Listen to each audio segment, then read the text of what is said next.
उत्पादकम यत् प्रवदन्ति बुद्धे रधिष्ठितम सत्पुरुषेण सांख्या व्यक्तस्य कृत्नस्य तदेक बीजम मव्यक्तमीशम गणितम च वंदे।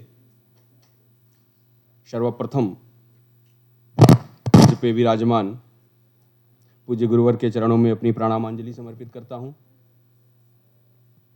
आज के सत्र के सभाध्यक्ष भी हैं, वो सत्राध्यक्ष हैं हमारे विभागाध्यक्ष प्रोफेसर शास्त्री जी,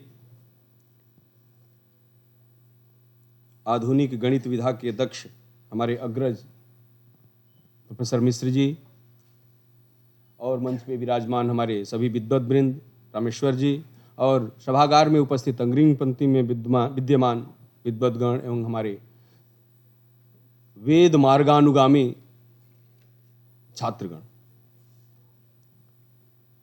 जैसा कि आज का ये विषय है, विषय तो इतना व्यापक है कि इसके बाद कुछ बचता नहीं सृष्टि में, क्योंकि वैदिक साहित्य, उसके बाद गणित, फिर गणितीय मान, फिर उसके बाद होता है इसका इनके अनुप्रयोग, फिर ज्यामिति और बीजगणित। इसके बाद सृष्टि में कुछ बचता नहीं है, क्योंकि वेदात सर्वम प्रसिद्धति।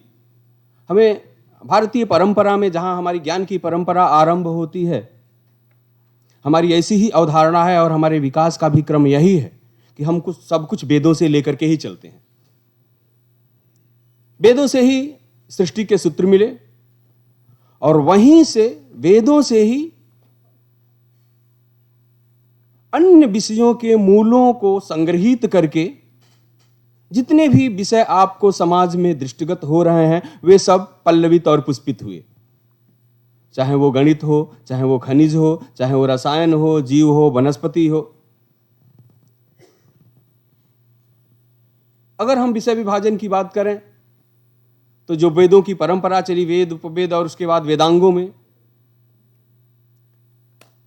ज्योतिष एक ऐसा अंग है जहां से वेदों के गणितीय एवं खगोलीय भूगर्भीय सूत्रों का एकत्रीकरण करके हमारे विद्वानों ने, हमारी विद्वत परंपरा ने, हमारे ऋषियों ने, महर्षियों ने,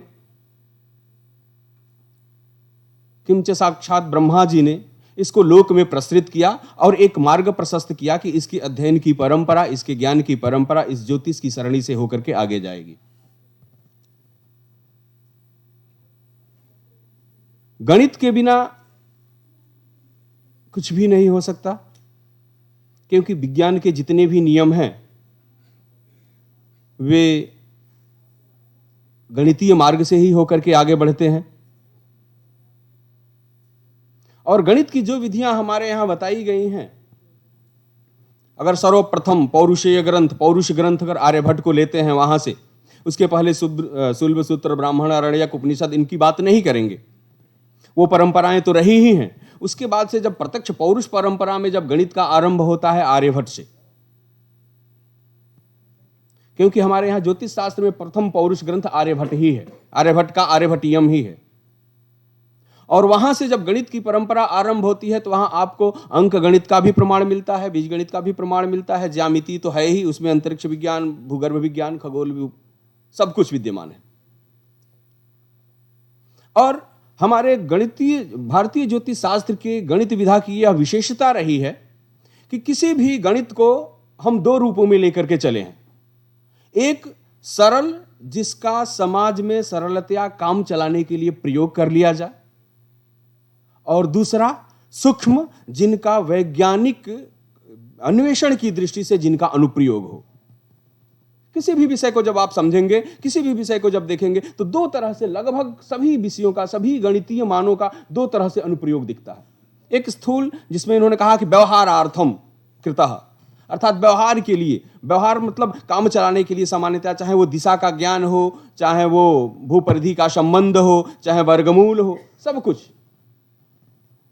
तो जहां कार्य चलाने की बात करते हैं वहां बहुत स्थूल लेकिन एक बहुत सरल विधि देते हैं, जिसका प्रयोग सामान्य व्यक्ति भी कर सके अपने घरों में बैठ करके। लेकिन जहां पर सूक्ष्म सिद्धांतों का प्रतिपादन करते हैं, जहां पर ऐसी विधियों को रखते हैं जहां जिससे अन्वेषण की, जिससे हमारे शोध की परंपरा आरंभ हो, शोध की परंपरा आगे बढ़े, वहां पर सूक्ष्मतम मानों को रखते हैं और वहां से सूक्ष्मतम मानों को लेकर के चलते हैं। और लिखने की भी परंपरा इतनी अच्छी, इतनी सरल, इतनी सुगम कि श्लोकों में गणित के सूत्रों का प्रतिपादन होता है। और हमारे यहाँ तो बहुत सारे ऐसे शब्द भी प्रयुक्त होते हैं जिनका अर्थ जो सांकेतिक भाषा में आजकल किया जाता है, रामेण हतो रामः। हमने कह दिया रामेण हतो रामः। अब जो व्याकरण शास्त्र के जो प्रवीण लोग हैं, दर्शन शास्त्र के लोग प्रवीण हैं, खोजते रह जाएंगे रामेण हतो रामः क्या होगा। लेकिन अगर कोई ज्योतिषी होगा तो कहेगा 9 होगा। वो 9 संख्या आपके सामने ला करके रख देगा, क्योंकि राम मतलब होता है 3, हत मतलब होता है गुणा करना, और फिर राम मतलब होता है रामेण हतः रामः हमारा बराबर 9। तो इस तरह के बहुत सारे सूत्र मिल जाएंगे। अगर आप परिधि व्यास के संबंध की बात करें, जो आज के परिधि व्यास का जो संबंध है, पाई का जो मान जो हम लोग 22/7 लेते हैं, इसको तो भास्कराचार्य ने स्थूल बताया। कहा व्यासे भनंदाग्नि हते विभक्ते खबाण सूर्यै प्रधि च सूक्ष्मः, खबाण सूर्यै प्रधि च सूक्ष्मः, अर्थात 1250 से अगर भाग देकर के हम 3900 व्यासे भनंदाग्नि हते विभक्ते, भाव 27, आनंद 9, अग्नि 3, 3927 में 1250 का भाग देंगे, वो सूक्ष्मतम होगा।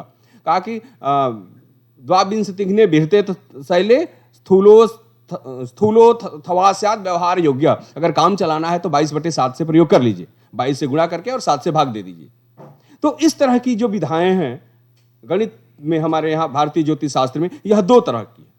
और सामान्यतया समाज में आक्षेप भी यही लगाया जाता है, समाज की तरफ से आक्षेप भी यही किया जाता है, न जाने बिना, कि ये जो इनके यहाँ के जितने भी मान हैं सब स्थूल हैं। लेकिन ऐसा नहीं है। जब उनके आप सूक्ष्मतम मानों को ढूंढेंगे, सूक्ष्मतम मानों के लिए, जैसे कि ग्रह साधन की प्रक्रिया में एक बार ग्रहों का स्पष्टीकरण कर दिया, तो अस्पष्ट ग्रह बहुत बड़ा एक पंचांग और ग्रहों के परिमाण को लेकर के विवाद चल रहा है। तो जो हमारे यहाँ स्पष्टीकरण प्रक्रिया में, स्पष्टाधिकार में ग्रहों के स्पष्ट मान को गणित के द्वारा लेकर के आते हैं, उसका मतलब दृक् प्रत्यय कारकत्व हो, ये जरूरी नहीं है।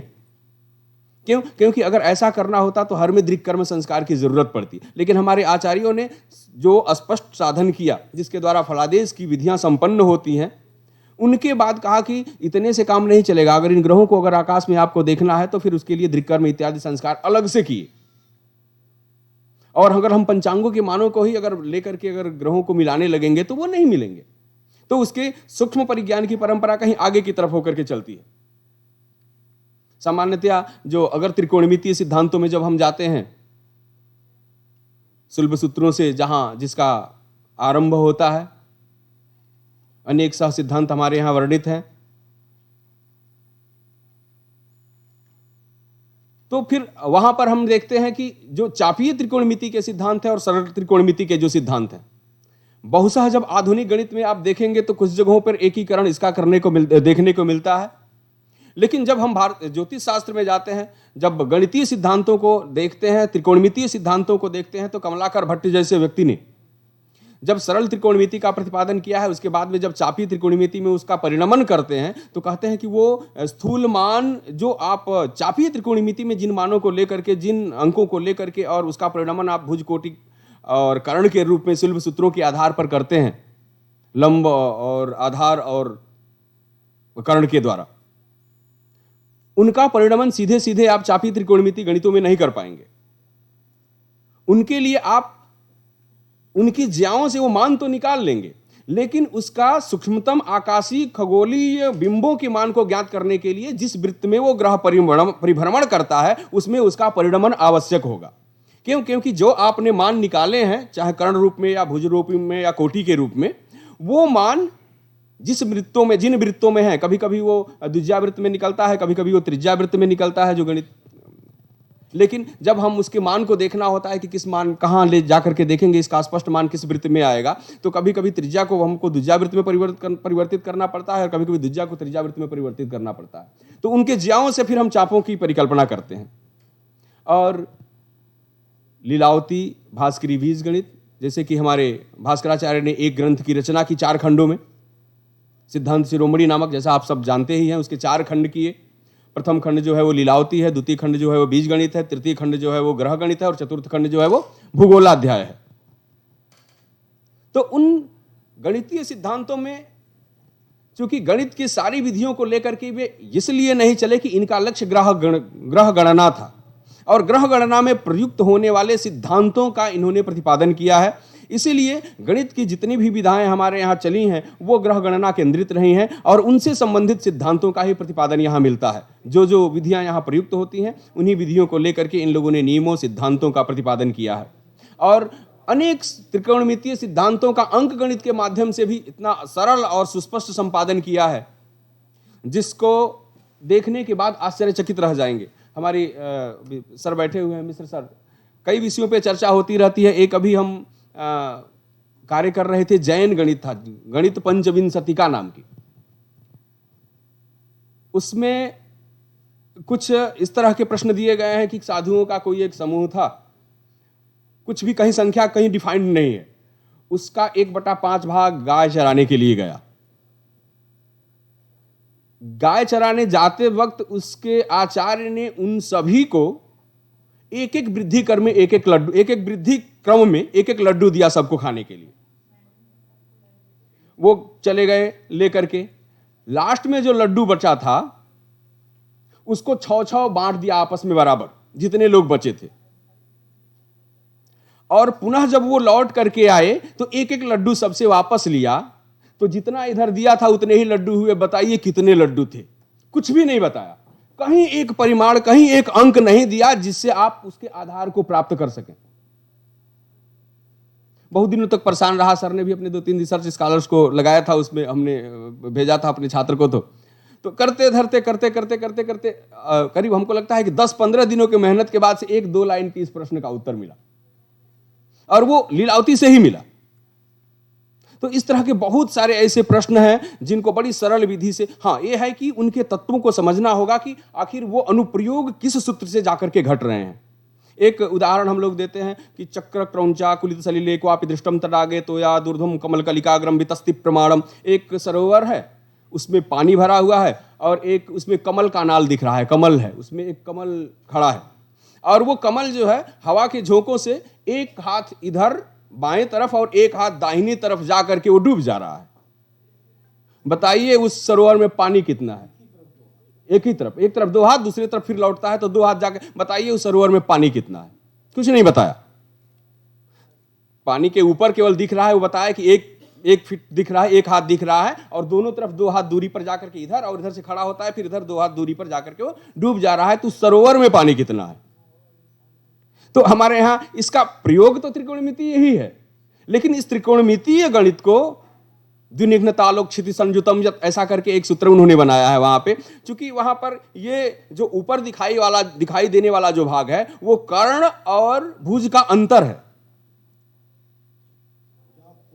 भुजात कोण कर्णांतर का सूत्र वहां पर मिलता है। क्योंकि वो जाकर के जहां पर 2 हाथ दूरी पर डूब रहा है, तो 2 हाथ जो है उसका भुज बनता है, आधार बनता है। और ये जो 2 ऊपर का जो आधा फीट, यानी 1 हाथ का जो ऊपर नाल दिखाई दे रहा है, वो कोटि और कर्ण का अंतर बनता है। कोटि और कर्ण के अंतर से फिर कोटि निकाल लेते हैं, फिर कर्ण निकाल करके भुज का वर्ग करके फिर उसके बाद से उस सरोवर के पानी का, क्योंकि कोटि के बराबर उसकी पानी होगी उस सरोवर में, तो कोटि का मान निकालते हैं। तो इस तरह से बहुत सारे ऐसे सिद्धांत हैं जिस पे कार्य करना चाहिए। वहां से हमको सरल नियम बहुत सारे ऐसे मिल जाएंगे जिनसे कि हम उन अनुप्रयोगों से गणित की विधियों को और आसान और सुगम बना सकते हैं। समय बहुत कम है, बहुत बीत चुका है, और गुरुजी का आशीर्वचन प्राप्त करना है। तो आप सभी को मैं प्रणाम करता हूं और क्षमा प्रार्थी हूं कि मैं देर से उपस्थित हुआ, क्योंकि परीक्षा का कार्य था, तो इसलिए मुझे विलंब हो गया। आप सभी को प्रणाम करते हुए मैं अपनी वाणी को विराम देता हूं। धन्यवाद।